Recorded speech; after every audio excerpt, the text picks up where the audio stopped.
Hey, what's going on, everybody? My name is Dalton Brown at Dalton on Sports on Twitter. Here for Sports Map Lead in today's edition of Touch 'Em All, where I will be going through all of today's MLB games, presenting notes on each game, and giving picks and best bets on the games where I have them. I want to apologize in advance. I am a bit sick here. I've got a bit of a cold, but I'm going to be doing my best to work through it. But pardon me if I've got some glassy eyes and little bit of coughing or sniffling going on, but we're going to do our best to power through today. Um, before we dive into it, just want to make sure we're plugging Sports Map Lead appropriately. 20 bucks a month gets you access to a ton of really talented cappers, including, myself, Brett BC, Joe Spano, Christo, Michael Ablin. It's really a talented group of people. And, we'd love it if you followed and checked it out. We've certainly been making some pretty good money over the course of the last year or so. Do check that out. I think you'll find it's very much worth your while. Give me just one.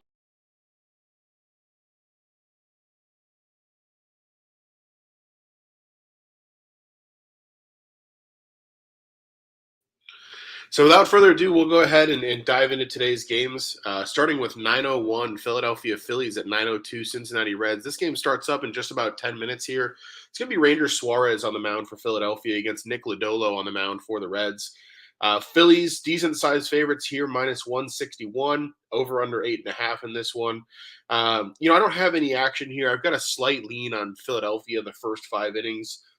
Minus 143 on the money line, just a little bit too expensive for me in that split. But you look at Nick Lodolo on the mound for Cincinnati. He's been mostly above average on his baseball savant page, but his expected ERA still hovering above 4. So I think he's due for a little bit of positive regression if you look at his season long stats. But he just hasn't been pitching well recently. He's got 4 walks in each of his last 2 starts.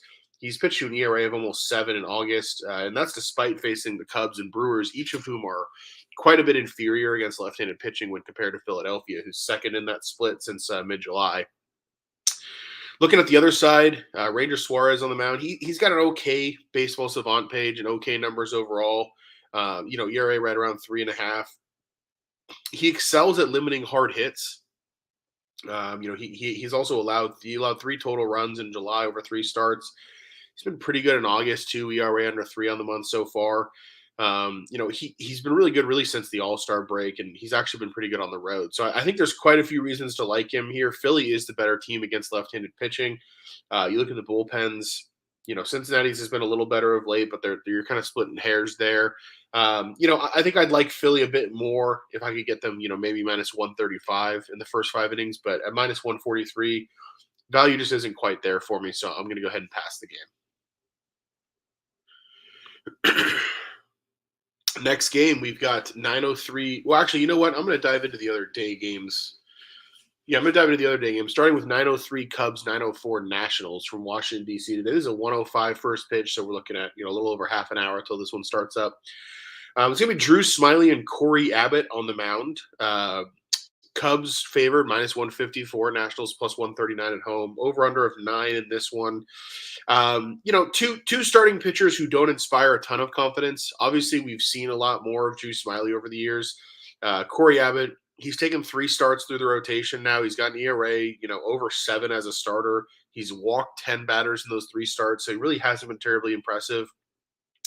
Chicago's also the weakest offense he's faced, though. The other 3 starts have come against the Mets, Padres, and the Phillies. So, I'm not necessarily seeing reasons for, a bunch of confidence with Abbott, but he might pitch a little bit better today against a team that doesn't really crush right-handed pitching the way some of his more recent opponents do. You look at the bullpens here. Chicago does have the much better bullpen since mid-July. It's number 3 against number 20 in that category. And you look at Drew Smyly on the other side pitching for Chicago. He's done a pretty decent job of suppressing hard contact. He doesn't walk very many people. But teams do slug a bit against him. His expected ERA is still, well over 4. It still calls for some negative regression. And so I'm not really in a hurry to back him here on the road against a team that does a pretty okay job of hitting for contact in the Nationals. They're kind of middle of the road against lefties. So, I think the Cubs are favored and should be favored. So I don't really have much here. Not really a game that I want to play or watch for that matter. Next game, bit of an interesting matchup. 9:05 Padres, 9:06 Marlins from Miami. Miami's actually looking for a sweep here. It's a 4:10 p.m. start. I'll go ahead and double back to the other day game after this one. It's going to be Mike Clevenger for the Padres, Pablo Lopez on the mound for the Marlins. I actually do have a bet here. I'm playing the Padres in the first 5 innings, minus 135. Probably would not play it at a price much heavier than that. You look at Mike Clevenger, his Savant page suggests that he's been pretty pedestrian across the board, but he's actually pitched pretty well of late. He had the one poor start against the Dodgers, but they've done that to a lot of people. And if you look outside of that, his last 25 innings of work, he's allowed 5 total earned runs. He's got an ERA, around 3.5 on the road, well under 1 in the first inning of games. So I think he'll get off to a pretty good start. And it's not exactly a Miami team that hits righties well. They're 28th in the league against righties since July 15th, while San Diego's third, which I think gives them a pretty good chance against Pablo Lopez, especially in a spot where San Diego's looking to avoid a sweep. I think they come out really focused here. You look at Lopez, similar Savant profile overall to Clevenger, exact same expected ERA actually, but he just hasn't been as good recently. You look at what Lopez has done. He's got an ERA of about 6.5 since the All-Star break. He's just not pitching well. And this is a San Diego team, like I said, that's top 5 against righties since July 15th. So I think it's a good spot for San Diego to get right here and take a lead through 5. I don't really want to carry it too far beyond then to get the bullpens involved, but I think we'll go ahead and cash that one. We're going to jump over to the AL to hit another game that starts here in about half an hour. That's going to be the Kansas City Royals and the Minnesota Twins. This is a game that is going off at 1:10, so we've got 38 minutes till first pitch here. I do have a bet in this one. It's going to be on Minnesota to be the first team on the board. Minnesota to score first comes in at minus 117. The two starting pitchers in this one, Daniel Lynch, Tyler Mahle, both kind of similar ERAs. Twins pretty big favorites, minus 190. A big reason why I like this bet the way I do is just looking at the first inning numbers for each pitcher. Tyler Mahle is a guy who has really been pretty good across the board, a lot better than his counting stats would suggest. He has much better first inning numbers between these two guys. Daniel Lynch has a first inning ERA of 6.0. So I think this is a spot where Mahle probably gets through the top of that Royals lineup. It's not a great lineup. And then you get in the bottom half of the inning, you've got Buxton, Correa, Arias, all in the lineup today for Minnesota. I think they might get on the board in the first inning against Daniel Lynch. Lynch has thrown okay against the Twins this year, 6 earned runs in 14 innings. He has been strong so far in August through 5 scoreless against LA in his last start. But you look at his overall Baseball Savant numbers, they're pretty poor. This is a Kansas City team that's 24th against righties, while the Twins are 13th. So pretty good advantage there. I also just, I've got a bit of a hunch here that this might be a little bit of a letdown start for Lynch. After pitching so well against the Dodgers, showing a ton of emotion on the mound, this is a little bit of a different spot against Minnesota. I think it's a much tougher spot on the road. Twins looking for a sweep, and the Twins need a sweep here. So I think Minnesota comes out, gets on the board early, and scores first, taking that at minus 117. Staying in the AL for another day game, we've got the Orioles and the Blue Jays, 917, 918 from Toronto today. Orioles sending Austin Voth to the mound against Ross Stripling for the Blue Jays. Blue Jays, decent-sized favorites here, minus 165, over under 9 in this game. I am all over the Orioles in the first 5 innings, plus half a run at even money. I don't think the Orioles should be this big of an underdog here with Austin Voth on the mound. You look at what he's done since going to the Orioles, he's been really good. He's got an ERA about 2.5 on the road as an Oriole, ERA under 3 since the All-Star break. He's thrown 9 first innings since joining the Orioles and has yet to give up a single run in those. So he tends to get them off to a pretty good start. You look at the bullpens here. Baltimore's a top 5 bullpen in the league. Toronto number 2. So I think our advantage here kind of disappears after the first 5 innings. So I like the idea of taking that half run. A tie gets us a win. You look at Ross Stripling, he's pretty average. I watched him for years pitching for the Dodgers, now pitching for Toronto. He's okay. He's not bad. But he hasn't pitched since July 30th, and I think that's a pretty big deal here. I don't see him going more than 3 or 4 innings in this start. You look what he's done since the All-Star break. His ERA is up around 4.5. His expected ERA for the season is up closer to 4. So I think there's also plenty of reason to believe in negative regression coming his way. So you pair that with how well Austin Voth has thrown since being sent to the O's, how well the O's are playing in general. I think it's a really good spot for them to hang around in this game through 5 innings and probably go with a lead through 5. One more day game that we'll go ahead and hit in the American League is going to be the Mariners and the Angels. It's a 4:10 Eastern time start from Anaheim, California, not being played in LA County or in Los Angeles. That's going to be the Mariners, the Angels, George Kirby, and Touki Toussaint on the mound for the Angels. Toussaint, former top pitching prospect for the Braves, kind of resurfacing now with the Angels. He's made 3 starts for them, or 3 appearances for them, all 4 or 5 innings. He's allowed 2 earned runs twice, 0 earned runs once, so he's pitched pretty well. He does have 9 walks over those 3 appearances, though, and they've all come against either Texas or Oakland. So I think he's probably in for a little bit of trouble today against Seattle. Much better offense for him to face off with. I do like the Mariners the first 5 innings here. I'm betting them minus the half run at minus 125. Big reason why is George Kirby. George Kirby has overall, you look at his baseball savant page overall, it says he's just okay, but he's really figured it out of late, and he's starting to become the pitching prospect that Seattle thought he was. 2 or fewer earned runs in his last 6 starts and in 8 of his last 9. 6 innings, 1 earned against Anaheim just 2 starts ago.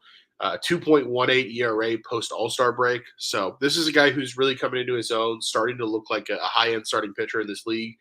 We know how bad Anaheim is against right-handed pitching, currently sitting 25th since July 15th. You look at the bullpens here, big advantage for Seattle as well. So if this game does break down early, I like Seattle to hold on. I think Seattle, the first 5 innings, lay in the half run, get in and out. I think, Kirby goes out there, maybe gives up a run, but Seattle should score a bit against Touki Toussaint. All right, we'll go ahead and go back into rotation order here. We're going to jump into Mets Braves. That's 907, 908 on the betting board. That's going to be Max Scherzer getting a start for the Mets against Jake Odorizzi for the Braves. Big starting pitching matchup here. Big starting pitching mismatch here as far as I'm concerned. I'm taking the Mets first 5 innings run line minus the half run. That's going to come in at minus 103. Give you a few reasons why. You look at these teams, Mets have a small advantage against right-handed pitching, 5th versus 8th since July 15th. Atlanta does have a small advantage in the bullpen, but we're going to go ahead and avoid that entirely. You look at Scherzer this year, his baseball savant resume is really great. It's mostly really red. He has allowed a few more barrels than you'd like to see, but overall, just really good. Expected ERA around 2.8. He's been dominant against Atlanta. 14 innings of work. He's only allowed 1 run against the Braves this year. 1.34 ERA since the All-Star break, so he's really been turning on since he came back from his injury. ERA of 1.13 in first innings this year, 2.13 ERA on the road. So hasn't mattered whether he's pitching in New York or not. He's been really good everywhere. Obviously, you look at Jake Odorizzi on the other side. He is a very average right-handed pitcher, as he has been for most of his career. His expected ERA is a little bit over 4. In his 2 starts since joining the Braves, 8 2/3 innings, 5 runs. So pretty par for the course, pretty Jake Odorizzi-like numbers. He just faced the Mets as well. 4 innings, allowed 3 runs, picked up the loss.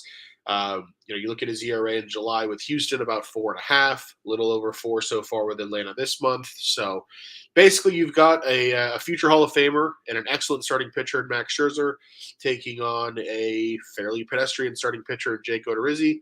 Mets trying to avoid a sweep here. I think it's a really good spot for New York to come out and jump out to a lead in the first 5 innings in that one.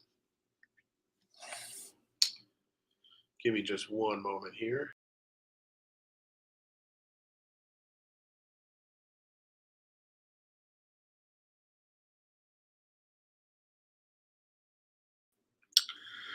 All right, continuing in the National League, we're going to go out to St. Louis. We've got 909 Colorado Rockies, 910 St. Louis Cardinals. It's going to be German Marquez and Jordan Montgomery in this one. Montgomery, pretty big favorite with the Cardinals here, minus 185, over under 7.5 in this one. I don't have a bet here. I've got some notes. I wanted to target an under, but First 5 is at 3.5, and that's just too low for me. I don't want to bet a full game under and get involved with the Colorado bullpen. St. Louis's bullpen hasn't been great lately either. You look at the 2 starters here. German Marquez did face St. Louis in his last start. He threw 6 innings, allowed 2 runs. And German Marquez has really been a lot more competent recently. You look since July 1st, a 3.69 ERA in July, 3.00 in August. Those are both excellent numbers when you consider that he pitches at Coors Field most of the time. He's really cut his walks down recently. He only walked 9 batters in 31 innings in July.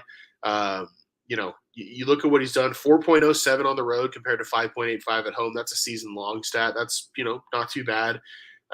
His expected ERA, 4.73, suggests there might even be a little bit more room for positive regression, given his season-long numbers.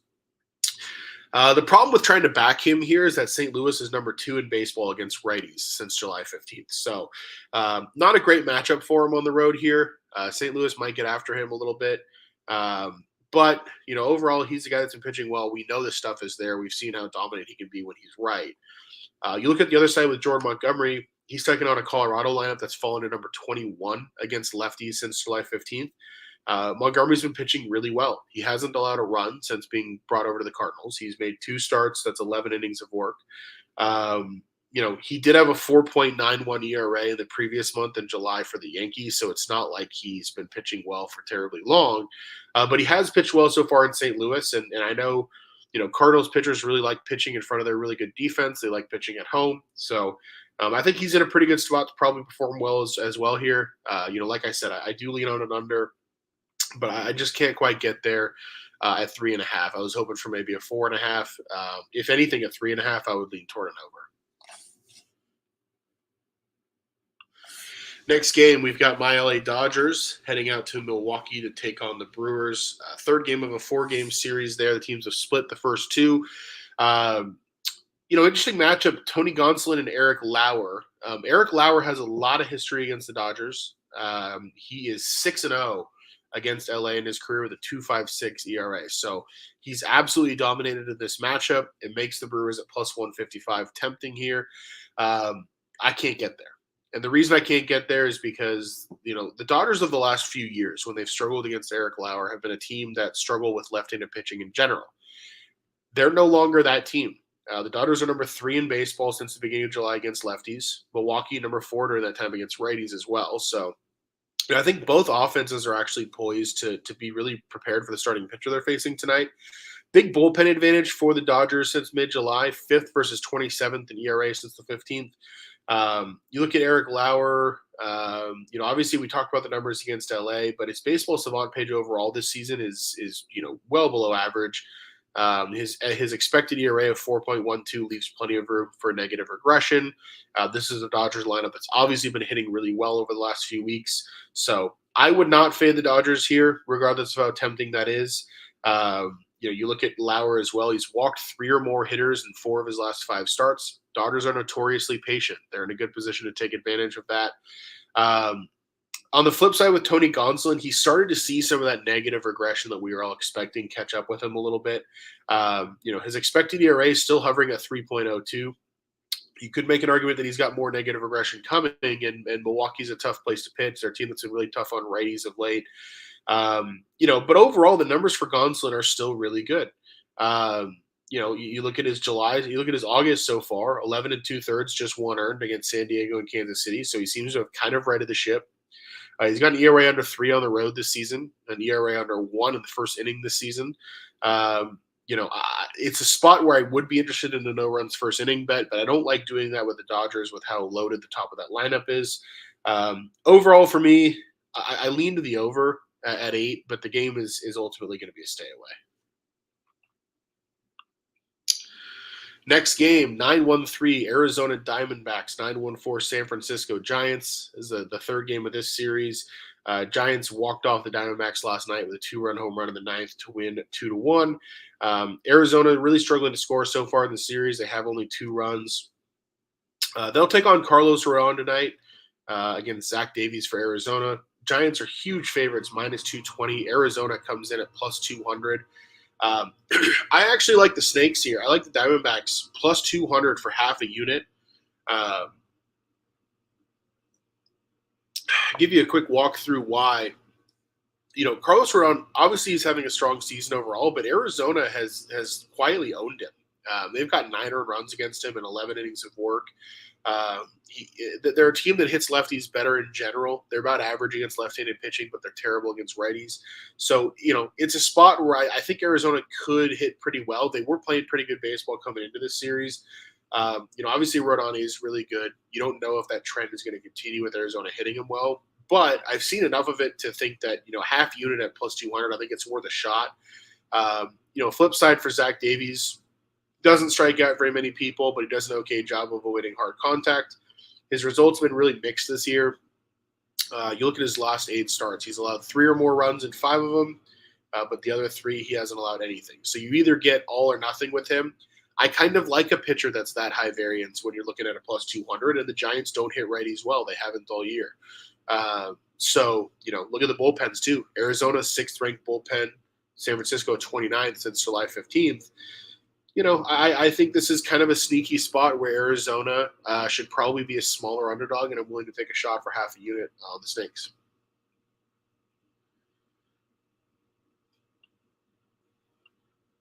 We are going to head into the NL East now for 9-2-1, 9-2-2. That's Tampa Bay Rays and New York Yankees. I don't have any action here. Interesting pitching matchup. Corey Kluber and Domingo Germán. Much to the dismay of those of us who like rooting against domestic abusers, Domingo Germán has actually started pitching better. He was terrible in his first start.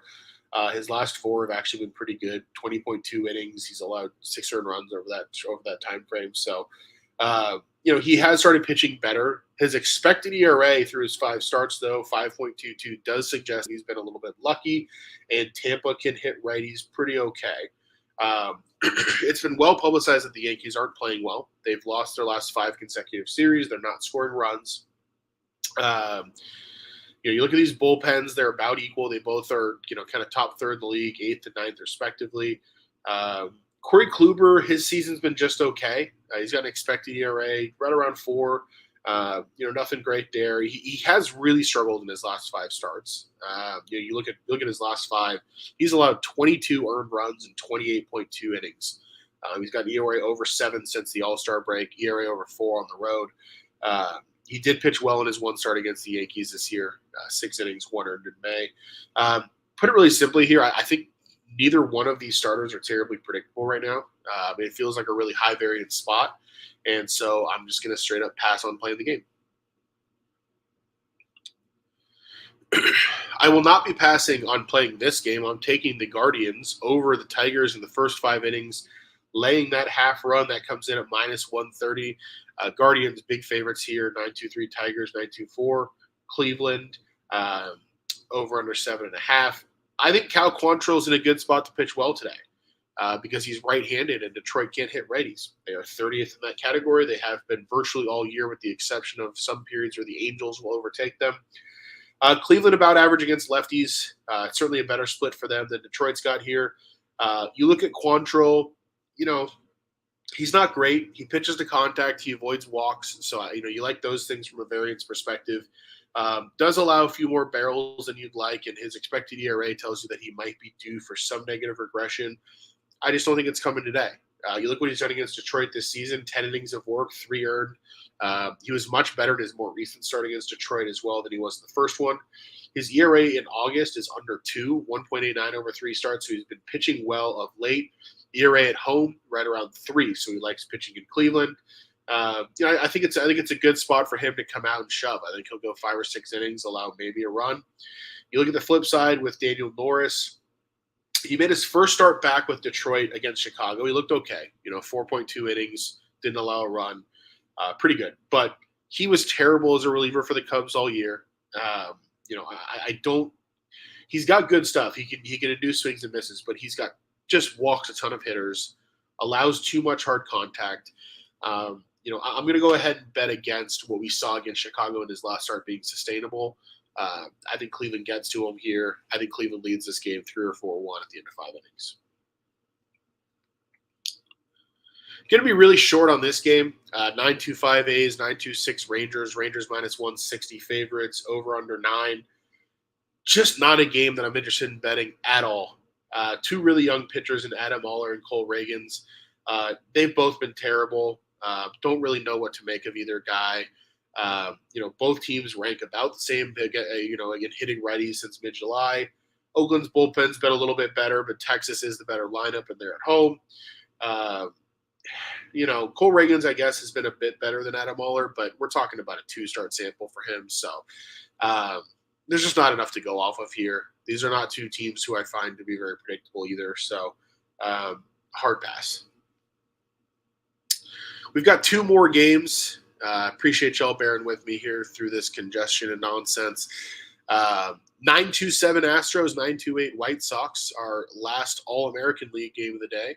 Astros, small favorites, -140. White Sox, +130 at home. Over, under 8 in this one. It's going to be Framber Valdez on the mound for Houston against Michael Kopech on the mound for the White Sox. Valdez here, he's interesting. You look what he's done of late. He's very consistent. He threw 7 shutout innings in his last start against Texas. That was great. But before that, he had made 10 of his last 11 starts of pitching exactly 6 to 8 innings and allowing exactly 2 or 3 earned. So as a general rule, you know what you're getting with Framber Valdez. You know it's going to be pretty good. Among those starts, he threw 6 innings and allowed 3 runs against Chicago back on June 17th. He's got an ERA of 3 since the All-Star break, 2.21 on the road. Pretty good in first innings. You look at Chicago, they're 20th in the league against lefties since mid-July.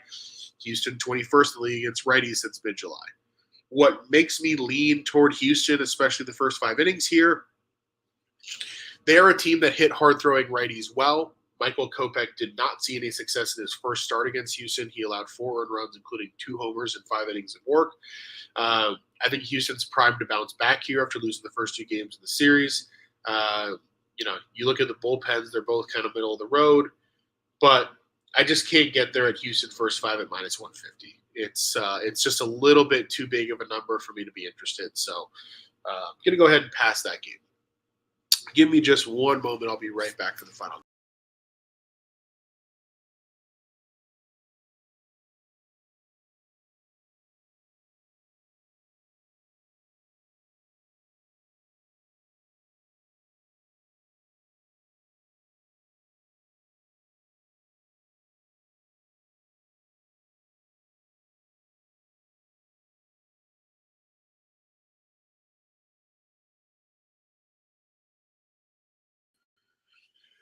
All right.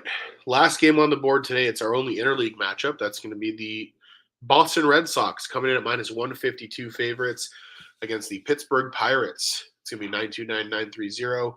Rich Hill and Rowan C. Contreras on the mound in this one. I do have a bet here. It's going to be on the over. Big reason, neither one of these starting pitchers are going to go deep into the game. They both are coming off of recent injuries. You get Contreras. He's got great stuff, but really a terrible contact profile. He's hit really hard every time he's out there. His expected ERA of 5.26 just screams negative regression coming his way. You look at these 2 bullpens. Boston's the worst in the league since July 15th. Pittsburgh below average. Rich Hill here, he's only made 2 starts since coming back from injury. They've been terrible. 7 innings of work, 8 earned in those 2 starts. He's got an expected ERA in the season of about 4.7. So I don't think either starter goes deep. Neither bullpen's any good here. Pretty simple handicap, but I like the over at 8. I think that number should be more like 9. So we'll go ahead and play that. That'll finish out the bets for today. We've got, 8 in total. I'll go ahead and put them on the screen here. We've got San Diego first 5 money line -135. New York Mets first 5 minus half a run at -105. Diamondbacks +200 on the money line in that game. That's going to be a half unit. We're playing the Twins to score first. That comes in at -117. Orioles first 5 +1.5 on the reverse run line in the first 5 innings. That's going to be even money. We like the Seattle Mariners laying the half run in the first 5 at -125. We also like the Cleveland Guardians laying the half run in the first 5 innings. That comes in at -130. And the final bet of the day, Red Sox Pirates over 8. That comes in at -110.